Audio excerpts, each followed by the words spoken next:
Isang mapagpalayang araw po. Nandun naman po tayo sa ating channel Lakdan MD. Subalit bago po ang lahat, shoutout po kay Michelle De Ramos ng Pagsanhan, Laguna. At shoutout din sa kanyang mga dating kasama dyan sa Tabacalera Compound, no? Sa Pure Gold Head Office. Maraming salamat po sa inyong patuloy na pagtangkilik. Kay Michelle De Ramos, maraming salamat din.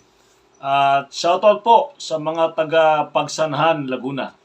So ang tatalakayin po natin ngayon ay yung tinatawag na observation and description.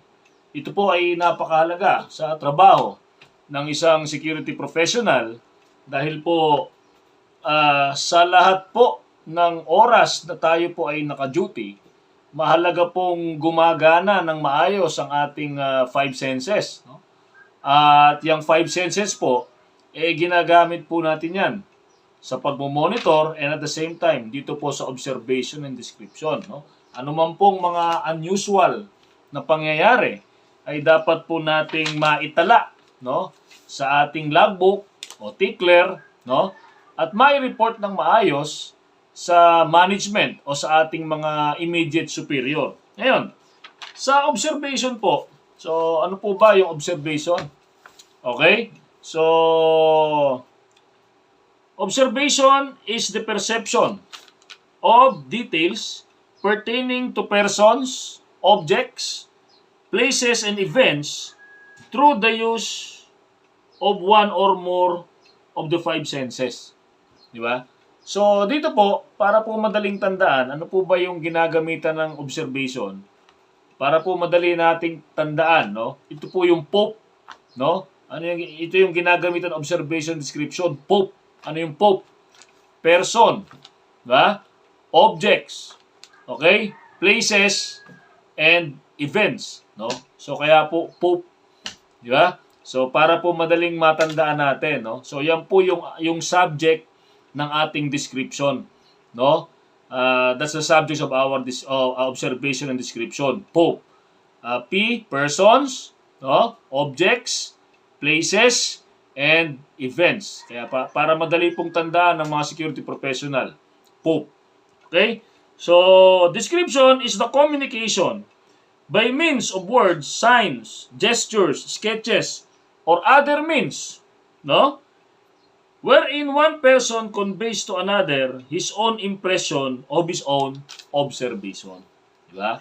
So, basically, anong kakaiba ng dalawa? Observation, perception, no?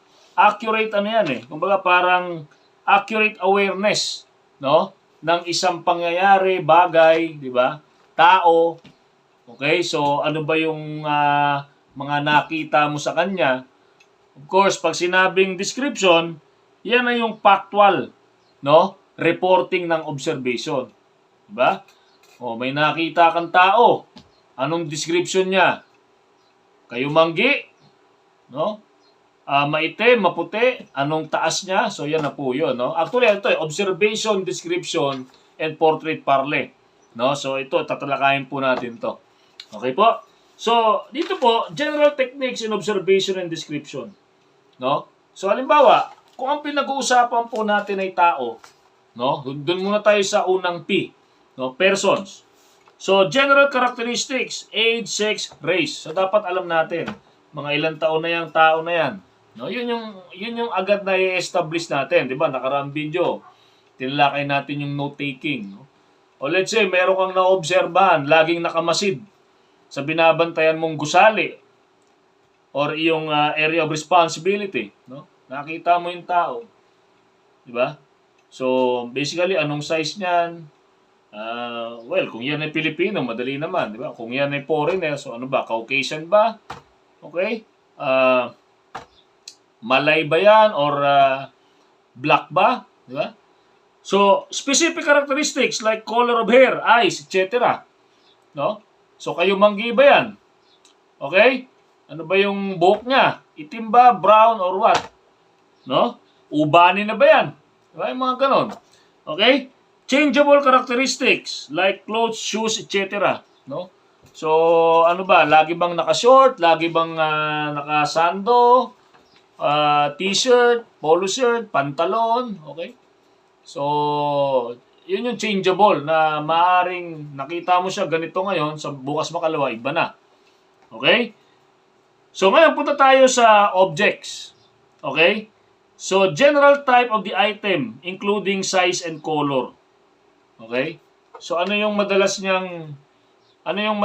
nakikita mo doon sa bagay na yon? Okay? So, specific distinguishing characteristics. No? Sasakyan ng taong nagmamasid. Anong kulay? No? Anong klaseng sasakyan? Maliit ba yan? Malaki? Di ba? Distinguishing marks, damage, or alterations. Okay? So, let's say Toyota, anong brand ng sasakyan na yan, no? Okay? So, may dent ba? Okay? Mayroon bang kakaibang kulay yung sasakyan? Original color ba yan? Malalaman naman natin yan eh. Okay po? So yan, no? General type of the item including size and color, specific distinguishing characteristics. Okay? Punta naman tayo sa places. Di ba? Lugar. Okay. Indoor places. Location of the public. O location of the place including section. Okay? Pumasok ka sa isang gusali. Ano yung tsura?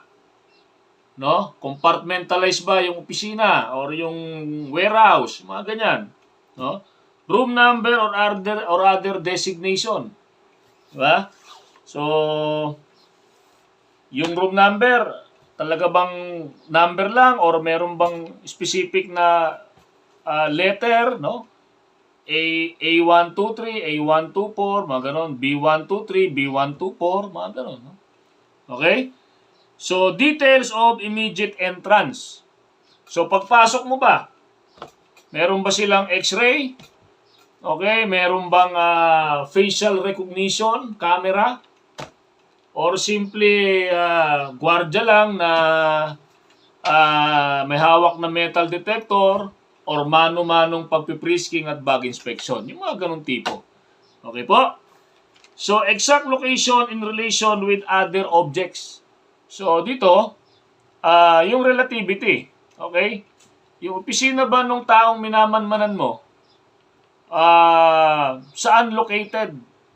Pang ilang kwarto? Pang ilang room? Pang ilang opisina?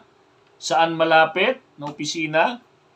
Okay? So, yan po yung mga dapat nating dito sa tinatalakay nating observation and description. Kasi ito yung general techniques eh. Di ba? So, paano ba tayo makapagbigay ng maayos na observation and description? Let's say, sketch, di ba? Ng lugar. Okay? Sketch, no? Saan papunta ba yan? Pa-norte ba yan? Pa-south ba yan? Okay? Mga ganong tipo. So, exact location in relation to other places or in other objects, no? Outdoor places, no? So, general location of place, exact location of place, outstanding object, no? And details of the scene. Di ba? So, yan po yung mga dapat nating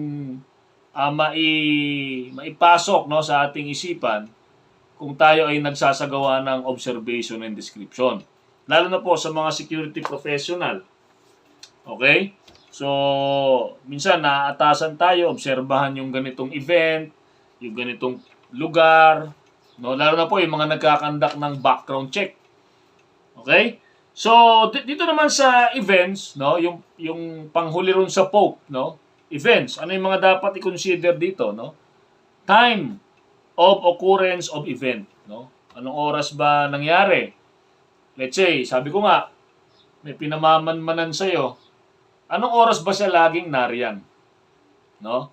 Or kung merong gathering, anong oras nangyari? Location of event, saan? Sequence of event, paano yung pagkakasunod-sunod ng pangyayari? Nag-iimbestiga ka, siyempre, ini-establish mo ano yung mga first comes first, di ba? Ano yung mga posibleng unang nangyari? Okay? Saan nangyari? Mas nauna bang nangyari to kaysa sa pangyayaring ganito? So, yun yung mga ine-establish po natin. So, itong observation and description, makakatulong to doon sa paglinang, no, ng ating investigative skills, no, doon sa mga security professional na nagsisimula pa lamang at gustong pumaimbulog sa investigation field, no. So mahalagang hasain natin yung ating isipan sa ganitong observation and description techniques or skills, no. So sequence of event, objects involved, no, ano yung mga, let's say may ipapatingin sa yung event, may pinapupuntahan sa iyo, di ba? Anong klaseng event ba 'yan? Anong mga posibleng objects na nandyan? Persons involved, sino-sino yung mga imbitado dyan, organizer, okay? Para saan yan? And of course, resultant factors, no? So, ano yung posibleng maging tawag niyan? Maging resulta o maging epekto ng mga ganyang pangyayari, no? Let's say kung yan ay isang event na dapat na mapigilan, no? So let's say mayroong report ng bomb threat or any incident, no? So ano yung mga, 'di ba? Ano yung mga dapat nating makalap diyan? At kung sakaling mangyayari 'yan, ano yung posibleng maging epekto niyan, 'di ba? So, 'yan po yung ilan sa mga initial na discussion natin regarding observation and description. So, inulit natin, no? Yung observation, ito ay perception, no, of details pertaining to persons, objects, places, or events, no, through the use of one or more of the five senses. So, basically, ano yung five senses? Diba? So, ano yan? Ano ba yung five senses na yan? No? Smell of, sense of sight, no? Hearing, smell, taste, di ba? Feeling, di ba? So, yan po yung five senses, no? So, pag sinabing description, communication by means of words, di ba? Sinabi mo na yung observation. O isang tao nakamasid, yung tao may height na 5'6" pataas, no? Kayumanggi, ano mga ganon. Okay? So, communication by means of words, signs, gestures, sketches, or other means wherein one person conveys to another his own impression of his own observation.